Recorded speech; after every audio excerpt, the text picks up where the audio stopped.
Well, good evening. We are about to embark in uncharted territories. We're going to leave, to some degree, we'll actually kind of be using the pages of the Old Testament as our basis for what we are going to continue. We have completed looking at a survey of the Old Testament itself and covering everything that is leading up to Christ. Now, when you open the pages of the New Testament, what you understand very quickly is that things are not the exact same as they were as you close the pages of the Old Testament. There's a lot of things that are different. First of all, if all that you've read and the only thing that you know about in life is the Old Testament, you have no idea who these Romans are who are in charge. You keep reading all about these Pharisees and these Sadducees, and you have no idea what in the world those words actually mean. There's no basis at all in the Old Testament for any of this. And then instead of going to the temple for worship, you see that very frequently they're going to something called a synagogue, a gathering place. And none of that has anything to do with what we read about within the pages of the Old Testament. And so we're left trying to figure out how is it that we can bridge the gap from what takes place in the time of the Old Testament to what's going on in the New Testament. Especially as you get into the New Testament and the way that the gospel message of the Messiah is described and as it's talked about, they use the very pages of what we've talked about, that Old Testament scripture, the Tanakh, the Jewish way of putting it. That's the basis by which they teach about the gospel message of Christ. And so having spent all of that time, we didn't just do it just to spend some time studying. We did so because it lays the proper foundation for what we're going to look at as we go and look into the gospel accounts and then finally look into the history of the church with Acts and all of the corresponding letters and everything involved. But before we get there, we need to bridge the cultural gap. And that is covering the things that took place in the 400 years approximately between the closing of the Old Testament and the opening of the New. Now, as I was preparing to look into this and all the information, in fact, give me a second, I just realized I left all my notes in here. I'm going to need those. Give me just a second.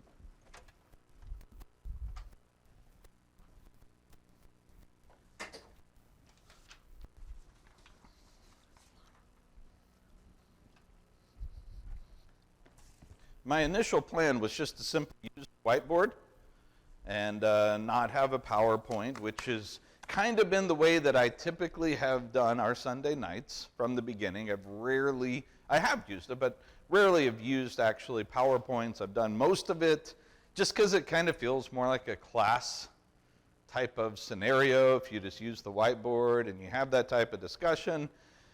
And then I began to realize as I was prepping this, there's no way that the whiteboard's going to be adequate for all the information that we're going to be talking about. So frantically, I tried to put together a PowerPoint that will work to have on the projector. And here's the thing, the information is there. I don't know what it's going to look like when we actually go through it. I usually try to polish it up a little bit, nice transitions, make it smooth. You know, we may flip on a page on the PowerPoint and all the information's just going to be there. And just letting you know, I didn't have the time to smoothen this out. So, you know, it's still a little bit raw. But hopefully, like I said, the information is there, maybe with some typos and some other things like that. But hopefully good enough to work through. As we are going to, though, cover that time period between the Old Testament and the New Testament, there is I know I've lulled everyone to sleep. Now I'm going to ask you to wake up a little bit and answer a question here. There is a passage within the Old Testament that we can turn to that helps us to bridge that gap between the Old and the New Testament and really tells us what that history is going to be. To what am I referring here, Jan? Okay, Daniel, Isaac, you want to narrow it down a little bit for us?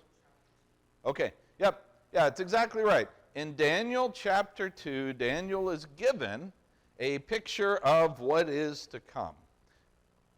What is the picture that he's given in Daniel 2? Yeah, he's given a vision, a picture of a statue. And with this statue, it's comprised of 4 different parts.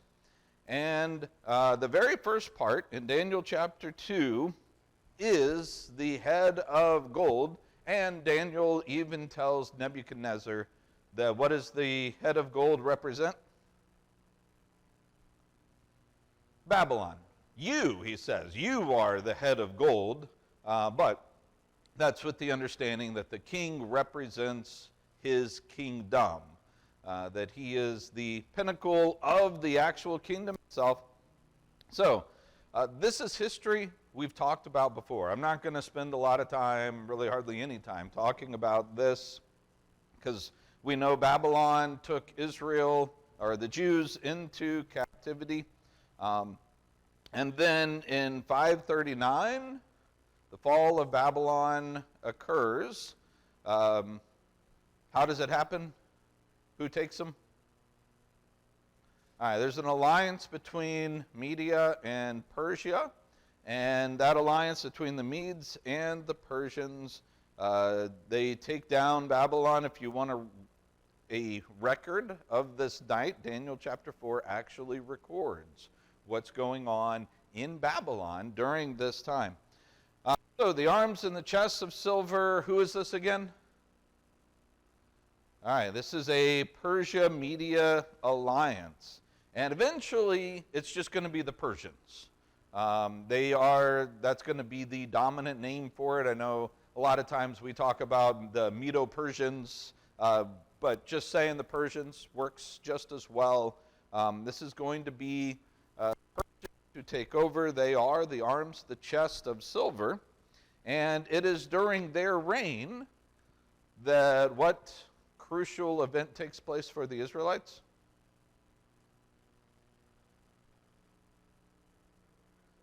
Yeah, 538. They're allowed to go back home.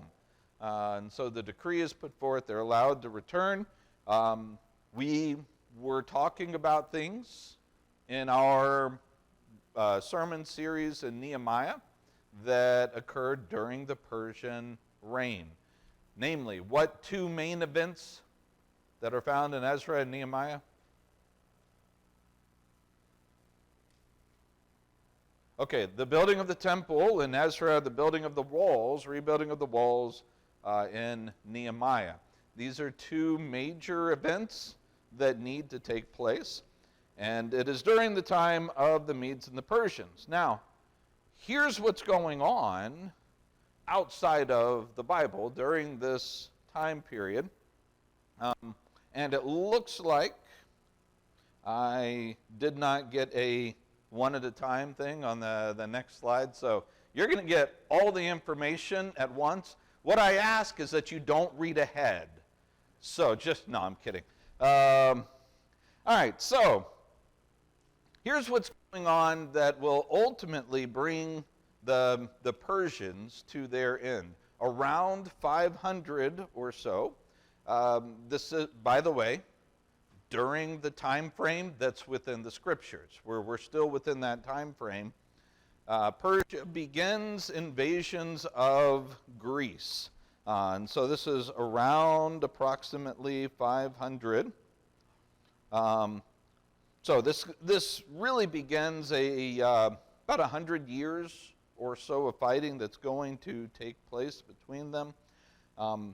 This is during the reign of Darius the Great, and they have a major loss at Marathon, which, yes, is the name of the race marathon. That's where that comes from, and the soldier who ran.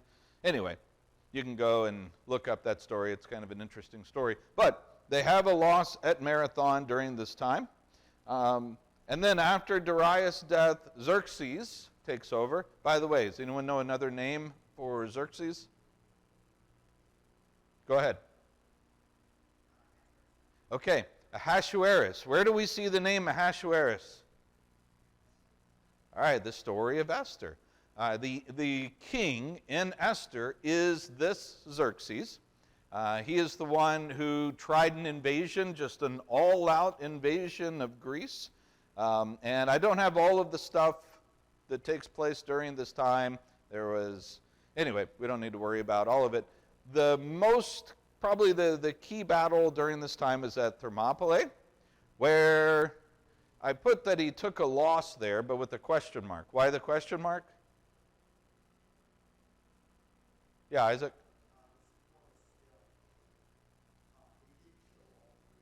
Yeah. Yeah, they annihilated, they wiped out the other army. But the other army had roughly 3,000-4,000 max there. Probably most famous are who?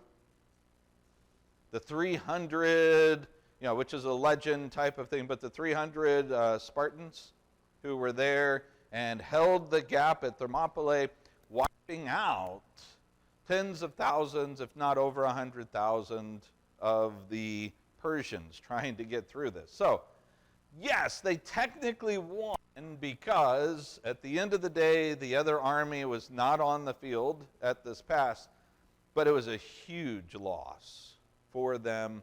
And this, I believe, this invasion is what's going on in Esther. At the very beginning, when the king calls everybody to come in from everywhere all over his kingdom, I think he's calling in everybody to bring their armies together with all the leaders from all over the entire empire to centralize them, and then they're going to go off to battle.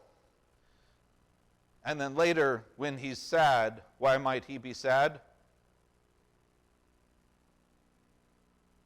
Because the battle didn't go as planned, right?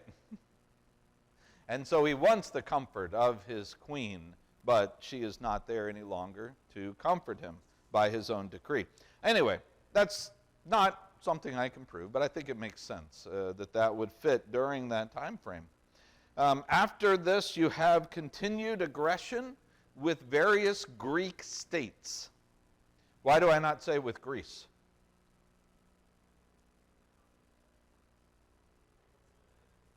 All right, because they weren't united.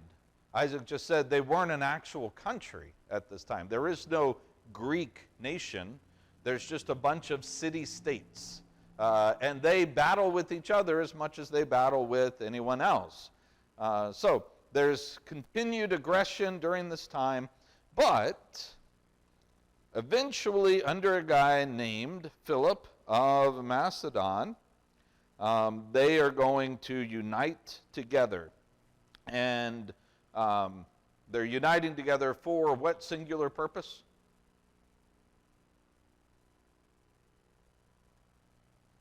Just because they think they should be united? What are they intending to do? Go into Persia. They're uniting together in order to present themselves a defense against Persia and even to go perhaps on the offensive. Philip is assassinated in 336. Is when Philip is assassinated, and probably by the Persian king. And who takes over? All right, his son Alexander. It's written up there, right? You can see that, right? All right. Anybody know who this Alexander is? He's kind of a great person in history, right? Yeah, Alexander the Great is what he is known as. So Alex takes over. How old? Does anybody know how old he is? Well, he's about 20. About 20 years old when he becomes king, and he just takes over right where his father left, banding all of the Greek city-states, at least the major ones, together.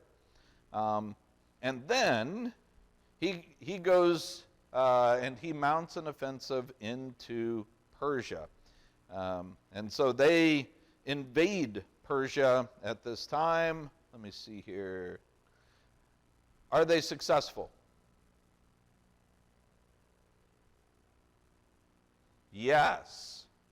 Yeah, monumentally successful. Not only do they basically wipe out the Persian Empire, but what else do they do?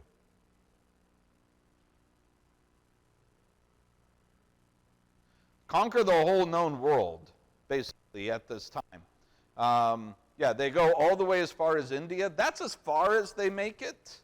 When they get into India, they battle for a little bit before basically they start to say, hey, Alex, we're too far away from home, and we don't want to fight these elephants.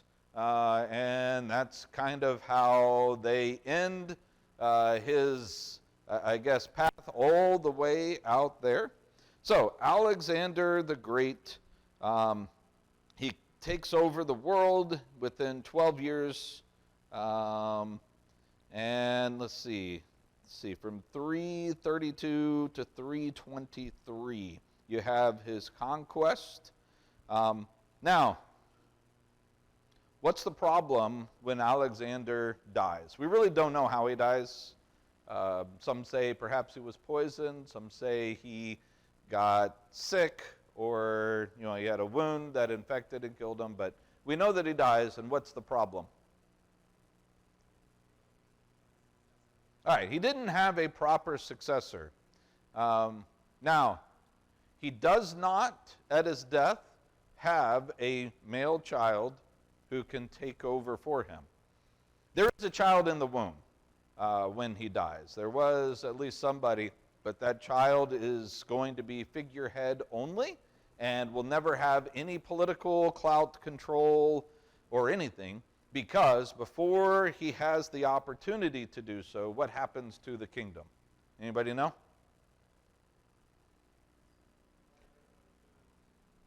Yeah, it gets split up and divided by the generals. Now, the easy way to say this is that it gets split up and divided by the generals. And then we can have a nice little map that I'll show you in just a few minutes about all of this. But that's not exactly what takes place. I mean, it is eventually. But what you have is what's called the Diadochi Wars, and that is the wars of succession after his death.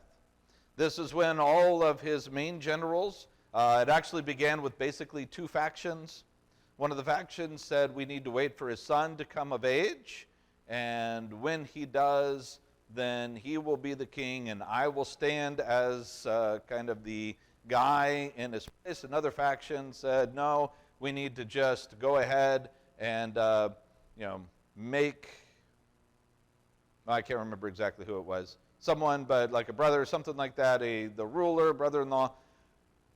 All of this turned into just a series of backstabbing, deceit, assassinations, problems. People started land grabbing at this point. And you had this war of succession, the Diadochi Wars.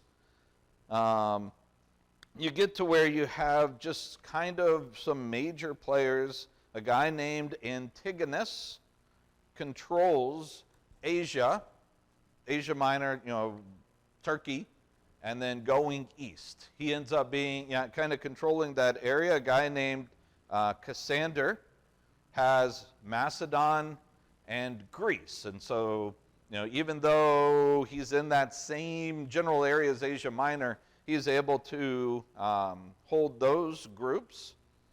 Now, the two names that will sound the most familiar to us, because you've probably had classes about the intertestamental time period before, and there's a general named Ptolemy. Everybody heard of the Ptolemies and know about that? Where are they situated, generally speaking? In Egypt. And so they're kind of mainly in Egypt. And then you have the Seleucids. And initially, the Seleucids and the Ptolemies were kind of working with each other, because the Ptolemies controlled Egypt all the way going up through Syria. The Seleucids kind of break away from that, and eventually they're going to get Syria. So they're basically by 275. By 275, and we're looking at even next generations and such, by then things settle down so that the map looks kind of like this that you see on the screen. This coming from the Holman Bible Atlas. And in case you can't read what is down here, the green part, this is what is controlled by the Seleucids, the Seleucid kingdom. This orange part, which we just talked about with Egypt, and notice how it goes all the way up to Syria, the southern part of Syria. And so all of this is controlled by the Ptolemies. And then up in this area, you have kind of just some Hellenistic provinces. But by this point in time, you have these three basic groups that have formed their places. And the ones that are the most important for us are obviously the Ptolemies, who, right here, is Judah. There's Jerusalem, the city of Jerusalem right there. And so they are in control of Palestine or Israel during this time, Judah and such. And then up here, right on the border, is the Seleucids. We don't know much about what takes place between 300 and 200. I mean, there's just not a whole lot written.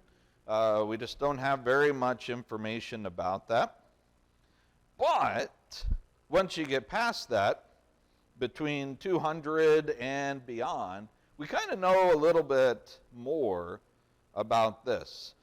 Because this is when they come under the control of the Seleucids. And I don't have a map that kind of shows that difference. But, again, you just get all the information at one time, so there you go. You have the wars between the Ptolemies and the Seleucids that start taking place between the 300s and the 200s. Let me just go back to that map. Is it any wonder that these two are going to fight with each other? They're right beside each other. They're right up next to each other. And any time that one of them decides to try to make a land grab on the other, all that fighting, generally speaking, is going to be taking place where? Right in this area, isn't it? So, what is, by the way, in that area? Jerusalem, Judah, all of that. So they're going to be a part of these battles that take place. Antiochus III, Antiochus the Great, just like Alexander, he decided, he's a Seleucid, he decided he wanted to reconquer the world the same way that Alexander conquered the world.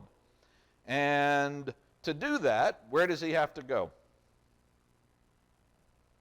What's his greatest fear at this time?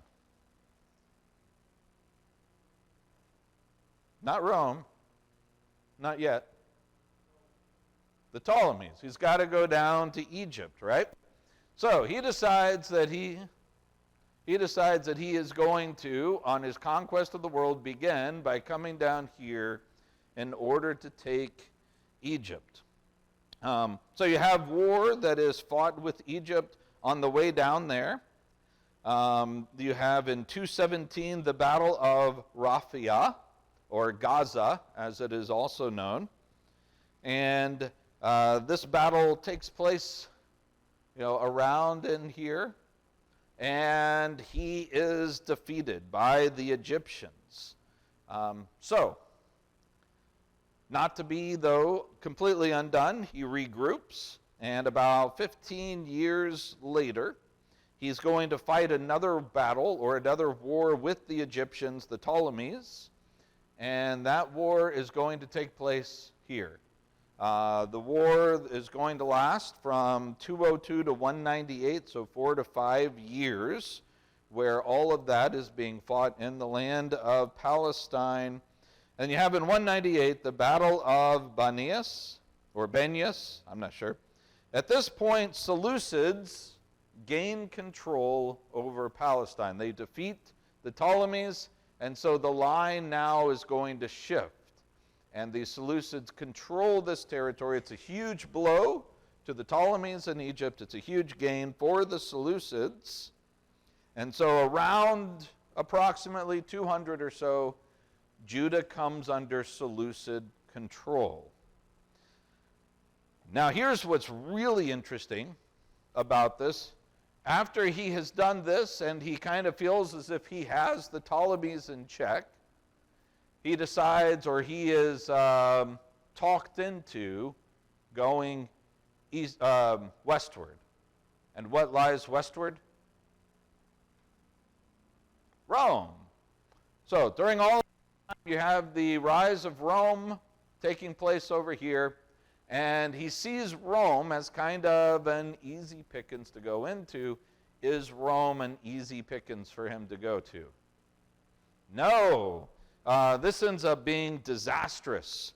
So Antiochus is urged to go west to Rome. Remember, this is Antiochus III, and from 192 to 190. In the Battle of Magnesia, he is crushed. I mean, the Romans just obliterate them. And when they sued for peace, the peace of Apamea, or I don't know how to pronounce these words. I'll just say it with confidence, and that way it'll sound right. The peace of Apamea made Antiochus, he incurred a huge war debt in order to have them not come and wipe them all out. His son, Antiochus IV, is taken as a prisoner, and he's kind of held as a hostage during this time until the war debt would be paid. He has to pay 15,000 talents of silver. That is 1,000 talents of silver every single year, and that is more than what they are able to afford. And he has to give up all of his elephants. That was a part of the peace as well. So in 187, just 3 years later, Antiochus III dies. His son Seleucus takes over, and Seleucus is left with a debt larger than they could possibly ever hope to repay. So they have to get the money somewhere. How are they going to get it? Heavy, heavy taxes. Going to all of the peoples that are in their control and getting anything and everything that they can. Going into their holy places and getting anything of value, anything that they can take. And so you have this huge tax that has to be done. He sends a man to get the money from the temple in Jerusalem. And so this is starting a lot of the problems that are going to burgeon up into something else. So Seleucus IV dies in 175. And when he dies, his brother Antiochus IV, who has been imprisoned as a hostage in Rome, he's now been released, and he comes to the throne. The war debt has been taken care of. He comes now to the throne. He succeeds his brother. And so now we have Antiochus IV, also known as Antiochus Epiphanes. That is the one that God has revealed. He sees himself as the great one. He is probably the little horn in Daniel chapter 8 that is talked about. It's probably referring to Antiochus Epiphanes because of certain events that are going to take place. So, Antiochus now is ready to pick up right where his father left off, attempting to invade Egypt. And in 170 to 169, he is unable to do so. But apparently, he must have been close enough that he thought, well, I probably could do it, because he tries again just a year or two later, 168 to 167. This time, he basically has the Egyptians defeated. And he is on the cusp of going into Egypt, taking over Egypt, and making Egypt, wiping the Ptolemies out and making Egypt part of the Seleucid Empire. So why doesn't he?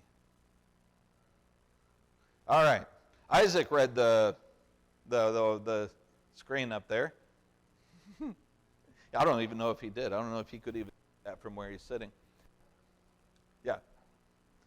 Rome intercedes. So this time Rome, first of all, why would Rome care?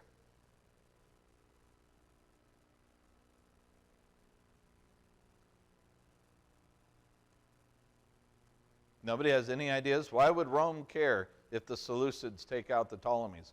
Wouldn't it be helpful for them to have another enemy taken off the board?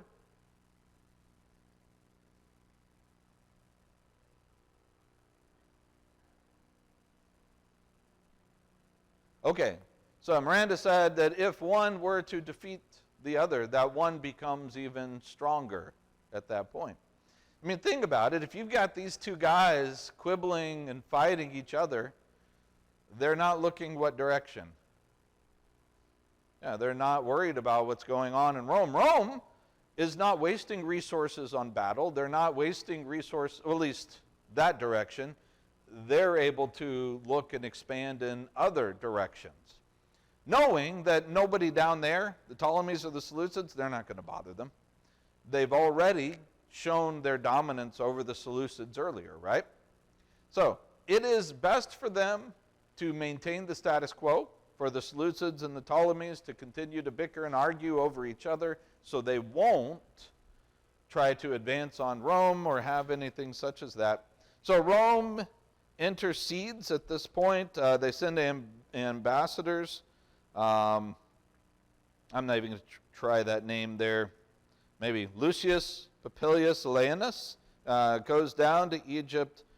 And remember, they consider Egypt to be a free state. That is a state that is free to do what Rome wants them to do. And they don't want anything to mess that up. So, basically, they tell Antiochus Epiphanes, you need to back out. You're not allowed to conquer the Egyptians at this time. So, Antiochus Epiphanes leaves Egypt. And how does he leave? How does he leave Egypt?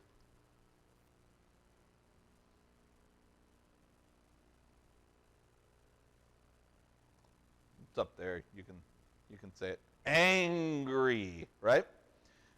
He didn't get to accomplish what he felt that he should have been able to accomplish. They really felt as if they could have done more, and he's kind of like a bully that was just thwarted from picking on the person that he wanted to pick on. And just as he gets out of sight of the teacher, what does he do? He not only bullies somebody else, but all the frustration that was built up over not being able to do what he wanted is going to be extra worse on the next person, right? He's going to end up taking it out on the next guy. And I don't have our map up there, but if you remember the map, if he's leaving Egypt to go up back to their territory in Syria, who's the next guy?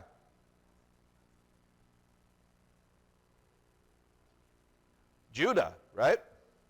Jerusalem, the people of Israel. And so this is beginning a persecution on the Jews. So he's not only just completely dejected at this point, but he also begins to really persecute them. This begins, or leads to, what is called the abomination of desolations, a phrase taken from where? Taken from Daniel. And so when you see the abomination of desolations, right, the one that would take place. So Antiochus comes through and just mad and angry and ready to kick somebody in the shins or whatever he could do. So he goes up through Israel and he waltzes into the temple. And what does he do in the temple?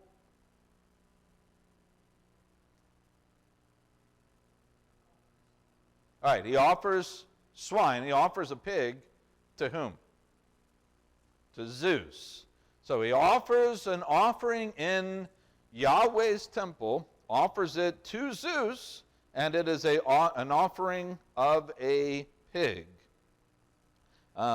This is just about the biggest insult that you could probably give to these Jews. And then at this point, he begins to set up a whole-scale persecution against the Jews. He prohibits circumcision and tells them they're not allowed to circumcise their children. Oh, I guess I have it all right on here, so I can just read it off there. He forces them to offer sacrifices to Zeus. Not only that, but he sends soldiers around to the various outposts and places all over Judah to try to make sure that these people are offering their requisite sacrifices to Zeus. He forces people to eat pork. Why is that bad? Because it's unclean, right? The same reason that offering a pig, very specifically, a pig on the altar, was so bad, because it was an unclean animal that they placed on the altar in order to offer it. And he outlaws possession of the Torah. All of this, then, leads to a very specific situation. What do you think is going to happen when you start forcing a group of people to do things that are in complete, total violation of everything that they know is right? They're going to rebel. And this then begins. We're not going to talk about the entirety of this rebellion and everything tonight. We're going to save some of this and get into this next week. But this brings up the rise of the rebellion. There was a man, his name was Mattathias. He was a Hasmonean, of the Hasmonean line. And when the soldier came into their town and said, hey, you need to offer a sacrifice to Zeus, he absolutely refused to do it, and he refused to allow anyone to do it. To the point that there was a Jew who started walking to make that sacrifice. There was a fellow Jew from the town who was going to offer the sacrifice, and Mattathias killed him for doing so. And then Mattathias killed the Greek soldier who was trying to force them to do this. This begins the Hasmonean rebellion, also known as the what? More commonly known as the Maccabean revolt. Mattathias and his family, they lead this rebellion. Mattathias dies in 166, and his son Judas takes over, known as Judas Maccabee. Why? What does the word Maccabee mean? All right, hammer. Maccabees are the hammers. Known for what reason? Because that was how they fought. they used guerrilla warfare tactics. That they would not line up on a battlefield against the Persians. Why not? Because they'd be decimated. That would be suicide. They weren't strong enough. They weren't prepared enough. They didn't have the resources. They couldn't do that. So instead, they used guerrilla tactics, guerrilla warfare tactics. That's G-U-E, not G-O-R, just to make sure that we're familiar. Tactics in which they go out and they strike like a hammer, and then they get out. And just like you hit and move off with the hammer, that's the way they would attack. And so they would have a successful attack before the enemy even knew what was happening, and they were gone before the enemy could even properly react to it. It was that kind of tactical warfare that over time allowed them to take back territories, allowed them to free certain areas, and by 164, Jerusalem itself is taken back. The temple rededicated again. We're not going to talk about that this week. We're going to talk about that next week, the rededication of the temple. And the revolt itself isn't over just because they are able to rededicate the temple. The revolt itself is going to continue on for quite a while until finally these Seleucids give up in 134, and they make a peace treaty that gives the Jews their freedom, so that they are their own territory once again, free from Greek or Seleucid control. But that doesn't take place until 134. Now, like I said, we're saving the story for next week. Not that it's going to take the entire time. It won't take a whole lot of time necessarily, but I want to make sure that we do talk about it next week in particular. And that is the rededication of the temple. So we'll talk about that next week, and hopefully also get into a discussion concerning the rise of the Jewish sects like the Pharisees and the Sadducees, where those come from, and some of that other information that gives a picture of what's going on in the New Testament.